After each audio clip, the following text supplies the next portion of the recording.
Guys, complete logistic regression. Let's move. Use in predictions and predictability. So we're going to be talking about logistic regression. So what is logistic regression? Logistic regression is basically the predictability. For example, if we're going to be measuring and be guessing, we have two coins, which is heads and tails. We're going to be measuring what's the probability that we're going to get heads or tails. Obviously, that would be 0.5 and 0.5 since there are only two options. How do we get that? We're just going to divide it by 1, the option, and the total number of options. So that's 2, so that is 0.5. But let's consider other factors like the angle in which the coin was thrown and the number of rotations, the force, then we have the size of the coin, then we also have the weight of the coin to consider. Then we also have some other biased features, such as maybe the current of the air, the airspeed, etc. There can be a lot of features. So considering all these features, how do we measure them? Well, we're going to be measuring using the statement which we used before. So that's why I actually say logistic regression for the end, so you will understand in the feature and what I'm talking about. So we have a constant, we have w1, x1 plus w2, x2 plus w3, x3. So now consider this. Now we measure logistic regression using the formula of y is equal to 1 by 1 plus e to the power minus z. This is the sigmoid function. So using the sigmoid function, we actually going to specify the probability of which we calculate normally, and we're going to be substituting that in this sigmoid function, and then we're going to be labeling it. So for example, if we're going to be classifying whether we get spam or not, we could say that's about 0.5, I guess. So we can say that, I'm just taking a random guess, you can have anything. I'm saying if we are getting 2 emails, one, there's 0.5 chance it's going to be spam, there's 0.5 spam, it's not spam. So we have equal probability. Then how would the graph actually look like? Well, it would go like this. So we're just going to draw a good graph, simple one. So minus 4, minus 6, minus 4, minus 2, 0, 2, 4, 6. We got 0.5, we got 1 right over there. So how would that actually start going? It would go like this.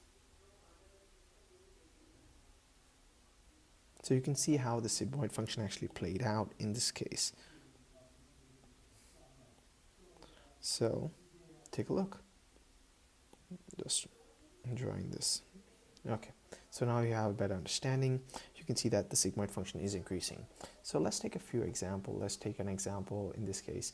What is z actually? Z is basically the log of y by 1 minus y.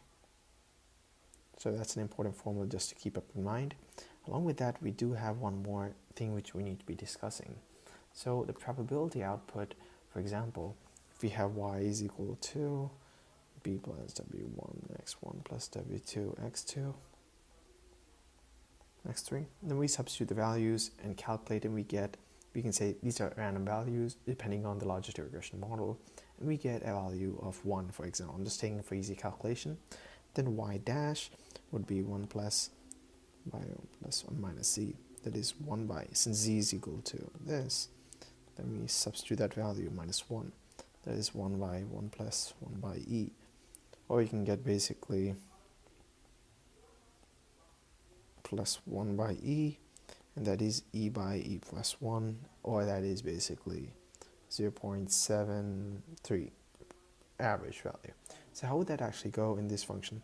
So 0.73 is labeled at around here, so that would be a point. So that's how we actually go and measure these values in logistic regression output. So the probability would be 0.73. So that would give us a total probability of 73% that would be classified as spam. So that's how we actually go through this model. So we talked about binary classification, where there's equal chance. It's an example of binary classification. So binary classification. So you can say that these are the following examples.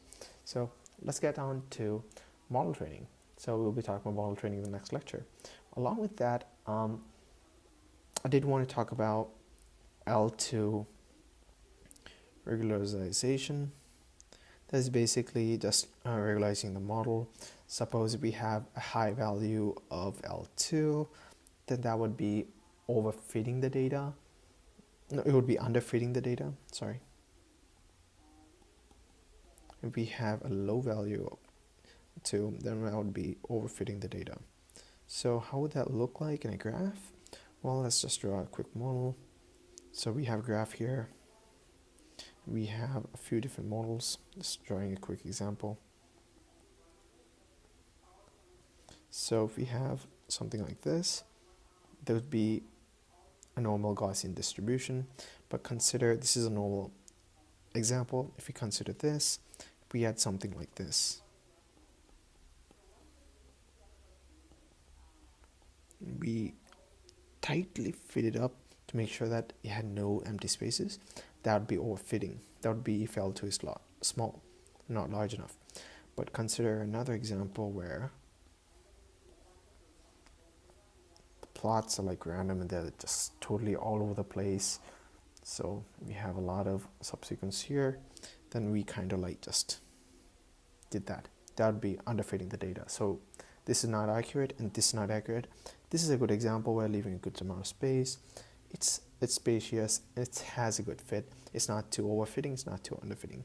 So that depends on getting the right size and not overfitting and underfitting. It should not be too high, too low. So we should be getting that model in this case. So let's continue with logistic regression model training. Hey guys, I hope you learned something out of this video. If you like the videos and if you want to watch more or want to learn about a specific topic, leave it in the comments below. If not, just give it a thumbs up and subscribe.